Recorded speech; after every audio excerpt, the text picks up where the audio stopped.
आज मैं आपको एक शहर की कहानी सुनाने जा रहा हूँ। इस शहर में एक बहुत ही न्यायप्रिय और शांत स्वभाव वाला राजा था, अर्थात वह अत्यंत शांतिपूर्ण और प्रेमपूर्ण था।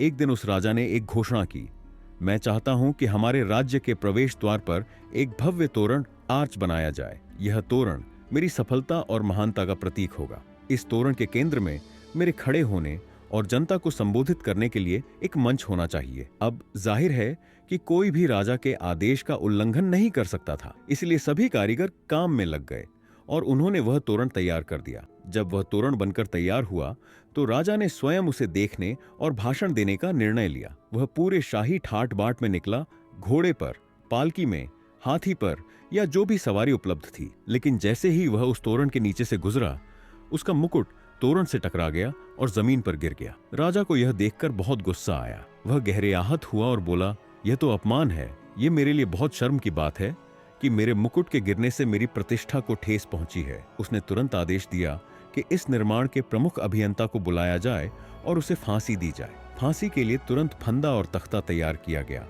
और अभियंता को राजा के समक्ष लाया गया। अभियंता ने विनती की, हे महाराज, इसमें मेरी कोई गलती नहीं है।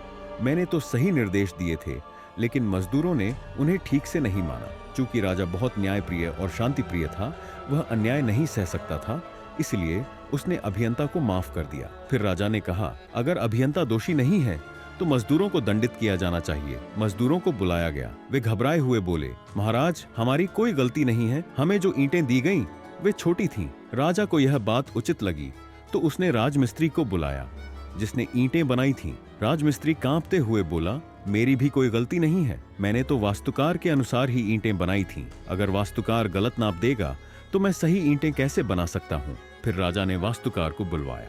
अब चूंकि वास्तुकार से ऊपर कोई नहीं था, दोष की श्रृंखला वहीं समाप्त हो गई। राजा ने कहा, सब तुम्हारी गलती है, तुम्हें फांसी दी जाएगी। लेकिन वास्तुकार ने उत्तर दिया, हे राजन, क्या आपने भूल गए जब मैंने आपको पहली बार योजना दिखाई थी तो आपने स्वयं उसमें बदलाव किए थे। यह सुनकर राजा गुस्से और उलझन से लाल हो गया। वह सोच में पड़ गया कि अब क्या किया जाए। उसने कहा, यह स्थिति अत्यंत जटिल है, मैं अकेले इसका निर्णय नहीं कर सकता।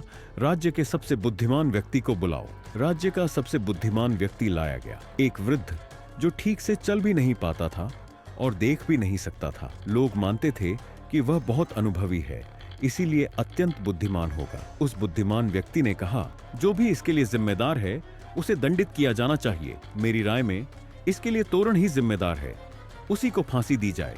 भीड़ में से किसी ने चिल्लाकर कहा, तोरण को कैसे फांसी दी जाए? उसी तोरण ने तो हमारे राजा के सिर को छुआ है। राजा ने कहा, हाँ, ये बात भी सही है, तुम बिल्कुल ठीक कह रहे हो। तभी भीड़ गुस्से में आ गई और चिल्लाने लगी, इतना समय बीत गया और अभी तक किसी को सजा नहीं मिली। राजा ने कहा, ठीक है, अब यह मत सोचो कि गलती किसकी थी।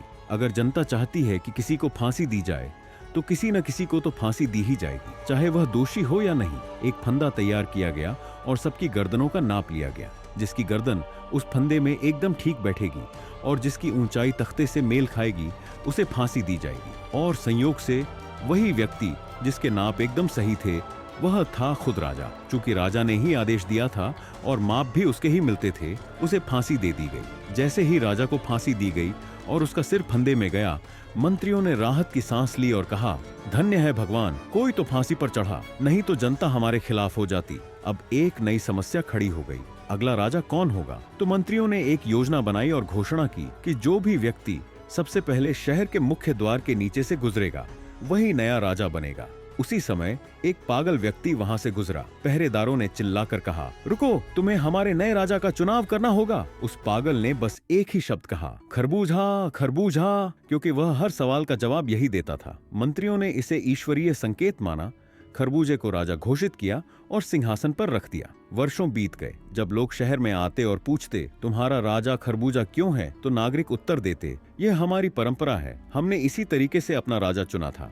शायद हमारी परंपरा में कोई चूक रह गई जिससे एक खरबूजा राजा बन गया। लेकिन वे यह भी जोड़ते, हमें फर्क नहीं पड़ता कि हमारा राजा कौन है, चाहे वह खरबूजा ही क्यों न हो, क्योंकि वह हमें शांतिपूर्वक जीने देता है, हमें स्वतंत्रता और अधिकार देता है और हमें पक्का यकीन है कि वह हमारे मामलों में कभी हस्तक्षेप नहीं करता। इसलिए हम पूरी आजादी का आनंद लेते हैं।